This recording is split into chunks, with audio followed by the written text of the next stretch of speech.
आप ये बात क्यों भूल रहे हैं कि आप अगर आपने किया है या आपने करवाया है तो वो आपका दुश्मन है, और दुश्मन के बारे में कोई बंदा पॉजिटिव सोच नहीं रख सकता।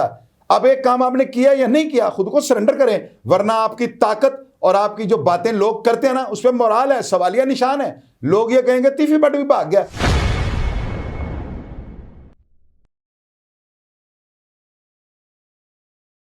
सोशल मीडिया पे जब से बिलाल कत्ल हुआ, हर तरफ यही तीफी भट्ट साहब, तीफी भट्ट साहब, तीफी भट्ट साहब।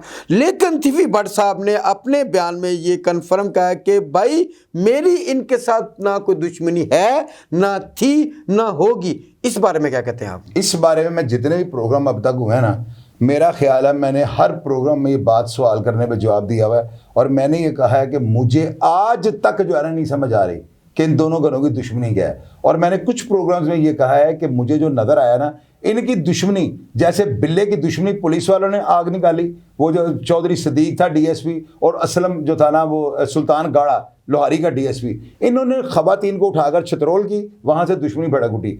वो पुलिस जो बिल्ले के टाइम पे थी वो आग उन्होंने लगाई, और जो बिल्ले की जो टीपू की और तीफी भट्ट वगैरह की जो दुश्मनी की बड़ास निकली है ना, ये प्रॉपर्टी डीलरों ने लगाई है। पूछें कैसे प्रॉपर्टी डीलर गए हैं तीफी भट्ट के पास कि भट्ट साहब की सौदा ग्वाल मंडी आए। अब तीफी भट्ट ने ये बात क्लियरेंस नहीं दी, लेकिन मुझे पता है कि हुआ ऐसे ही है। चुदराहट का रौला यहीं से शुरू हुआ है।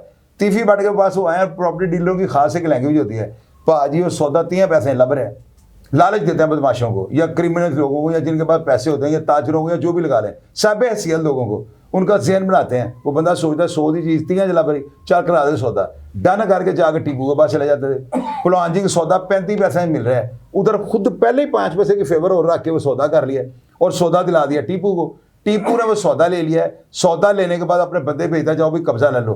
वहां पे जब वो आते हैं तो तीफी भट्ट से उस घर की बात हो चुकी होती थी, तो ये बंदे इसके वहां पे ओए किधर आए मामा, लड़ाई हो जाती थी। और इस लड़ाई से जो खींचा तानी है ना, यहाँ से चुदराहट का रौला शुरू हुआ था, जिसका इंकशाफ और जिसका बारे में तीफी भट्ट ने अपना बयान दिया कि मुझे तो आप समझ नहीं आती मेरी इनके साथ दुश्मनी क्या है। ये हवा में दुश्मनी सारी जो है ना हुई है, क्योंकि जब बिल्ला कत्ल होता है ना, तीफी भट्ट ने एक सवाल का जवाब दिया है कि जी मेरा इसके बाप के कत्ल में कोई हाथ नहीं है।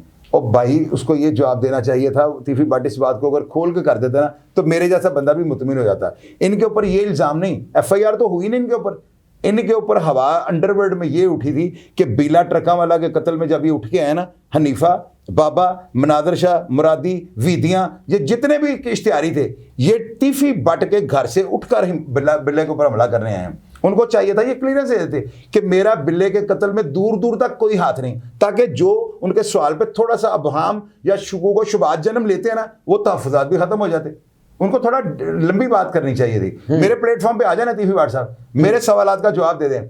अगर मैं इनसे सवाल करता हूं और ये हर सवाल का जवाब दे देते हैं और पब्लिक उनसे मुतमिन हो जाती है, तो पुलिस इंशाल्लाह ताला इनको वैसे ही बेगुनाह कर देगी, क्योंकि पुलिस और अदालतों से अच्छा ट्रायल मैं कर सकता हूँ। ये समझे कि तीफी भट्ट साहब ये प्रोग्राम देख रहे हैं, आप उनसे क्या सवाल करेंगे? मैं उनसे ये सवाल करूंगा, भट्ट साहब तुम बड़े ताकतवर हो, तानू सूट नहीं कर रहे, इल्जाम लगते हैं और लोग क्राइम भी करते हैं, बंदे भी मरवाते हैं। आप ये बात क्यों भूल रहे हैं कि आप अगर आपने किया है या आपने करवाया है तो वो आपका दुश्मन है, और दुश्मन के बारे में कोई बंदा पॉजिटिव सोच नहीं रख सकता।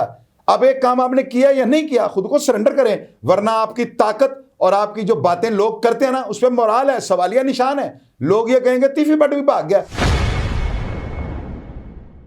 और मेरे जैसा बंदा जिसके पास अपनी तशरीफ के अलावा दूसरा बर्तन कोई नहीं है, उसके ऊपर मुकदमा दर्ज होता है और सुबह बेल ले लेता है। तो ये सारी चीजें जो है ना, आपकी कारकर्दगी और आपका जो इतना बड़ा नाम है शहर लाहौर में, सारी दुनिया आपको बाई फेस और बाई नेम जानती है, उसके ऊपर सवालिया निशान लग जाएगा। अब आपने खुद कहा है, अगर पेश हो सरेंडर करें खुद को, बेशक आप कोर्ट से इंटरम ले लें, वो आपका फंडामेंटल राइट है।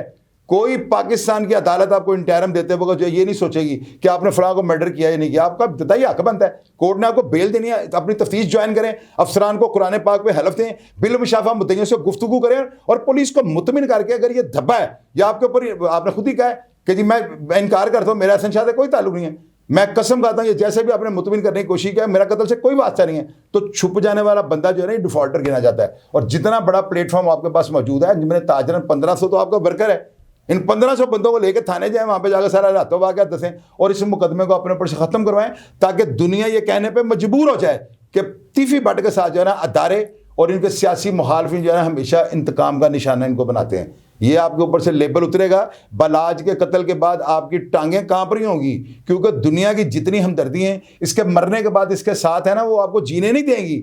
लोगों को मुतमिन करने के लिए अदालत और कानून का सहारा लेंगे, आपको आपकी मजबूरी बन चुकी है।